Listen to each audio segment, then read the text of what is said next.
So I've watched a lot of movies recently. I'm almost averaging one a day.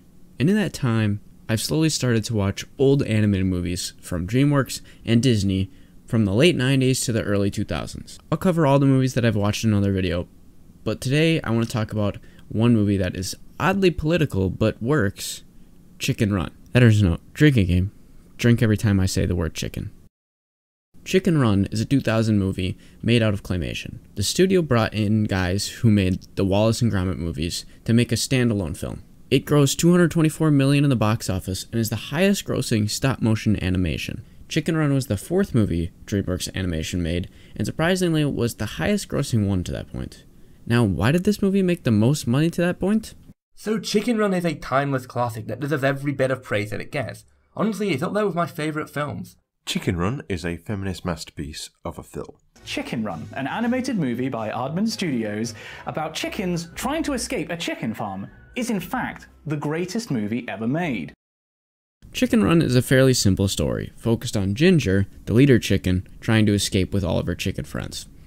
The chickens are used for their eggs as the owners are chicken farmers. The main lady soon decides that they aren't making enough money off of these chickens, so she decides to buy a machine that will kill the chickens and make them into pies. A new rooster flies into the fence area named Rocky Road and is ready to teach the women how to fly. There's more to the story, but just to save time on that, I gave you the quick TLDR. When you first watch the movie, it immediately tells you that it's a prison escape.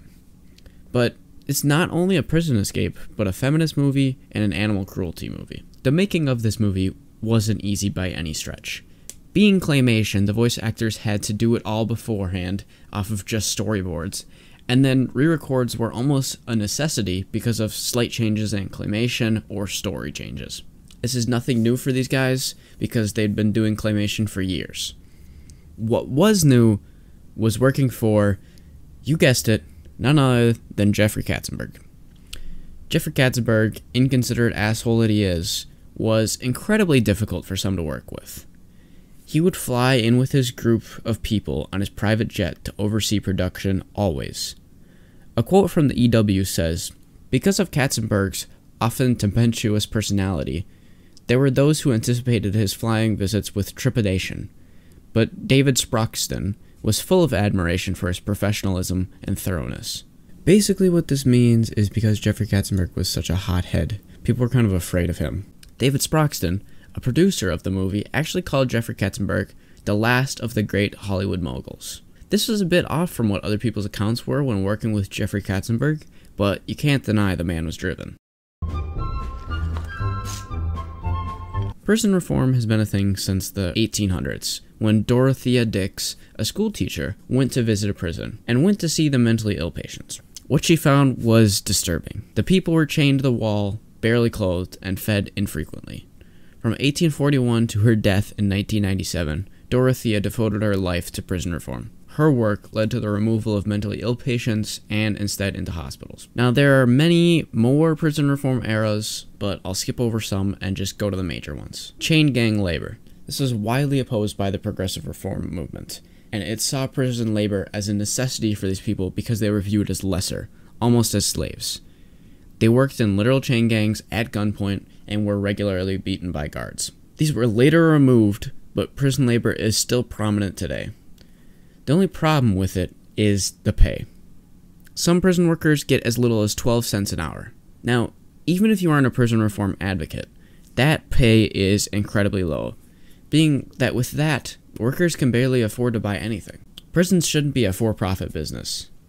Now, how does this relate to Chicken Run? Well, like I said before, this is a prison escape movie, but it's so much more than that. Ginger, time and time again, has her chance to escape, but wants everyone to come with. She also wants to escape before finding out that they were going to be murdered, because she doesn't want to have her life controlled and someone steal her eggs. This is not only a prison escape because of the forced labor, if you can call it that because they're chickens, but also a prison escape because of animal cruelty, something that they don't realize is actually happening.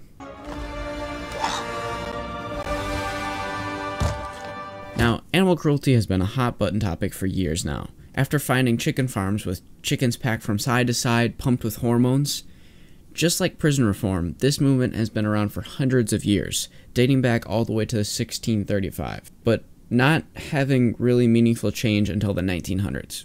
Today's movement has shifted from just treating animals better than literal objects that give money to treating them equal to humans. The veganism ideology was really only beginning in the 70s. Some people do it for eco-friendly reasons, some for diets, but others truly do believe that literally all sentient beings on this planet deserve a life free from fear. And while I may not agree with that last statement, I get where they're coming from. I don't feel great seeing an animal and realizing it will be slaughtered for other people's foods that just might get thrown out anyways. Coming back to Chicken Run, we see that the chickens don't have that bad of a treatment because although they are caged in, they have some space and aren't filled with steroids. This isn't the worst treatment in the world because it is better than some farms, but it isn't ideal. We can't all be Gentle Farms. No one knows chicken like chickens. Gentle Farm. Sorry, vegans. I don't think all animals should be treated equally to humans. It's just my opinion.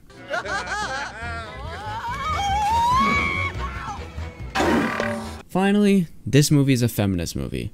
Almost all the characters are women. The 5 men in the movie are side characters who keeps pushing back against escaping.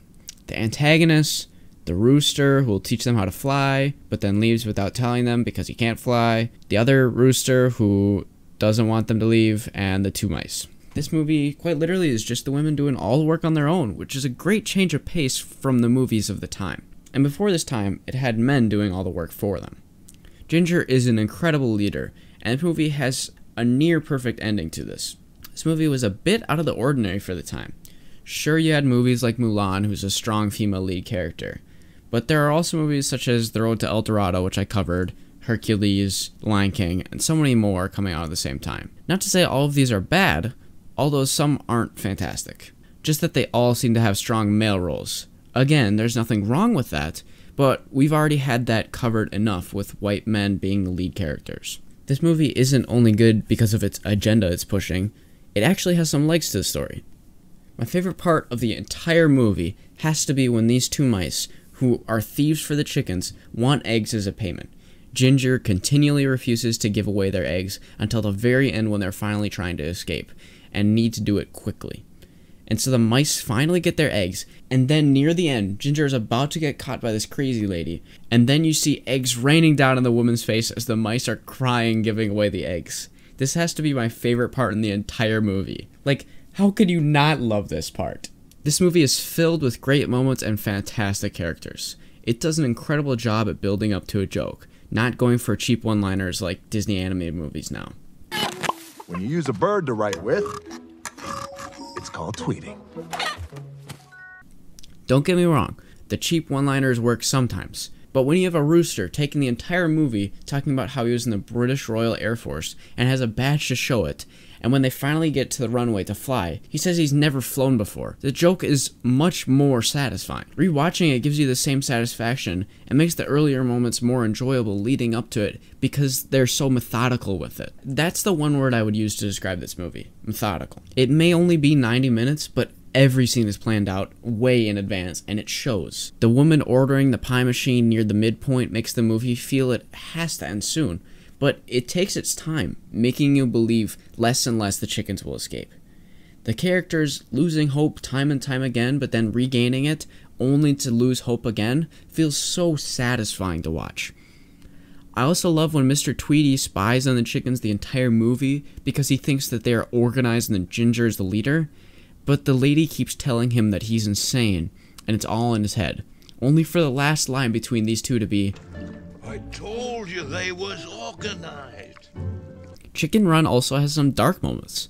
You see one of the chickens go and get slaughtered after she hasn't produced an egg for 4 straight days. When the chickens find out they're gonna be pied, we see the chicken who's always been knitting knit a noose.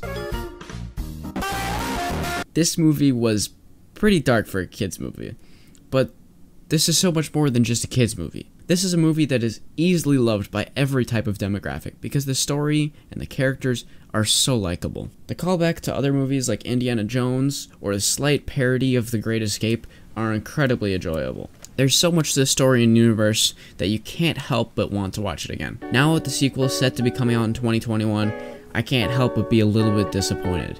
because this feels a little bit like another cash grab, like I was saying in my last video. But nonetheless, this movie is worth a watch for sure. This isn't a masterpiece in my eyes. It has a few weak spots, but this is a movie every single person should watch at least once, because it's a great children's movie and made the highest grossing stop animation movie for a reason. Thank you guys for watching. If you liked the video, please leave a like. If you didn't, let me know what I should do differently. Please share this video and subscribe, and I'll see you guys in the next one.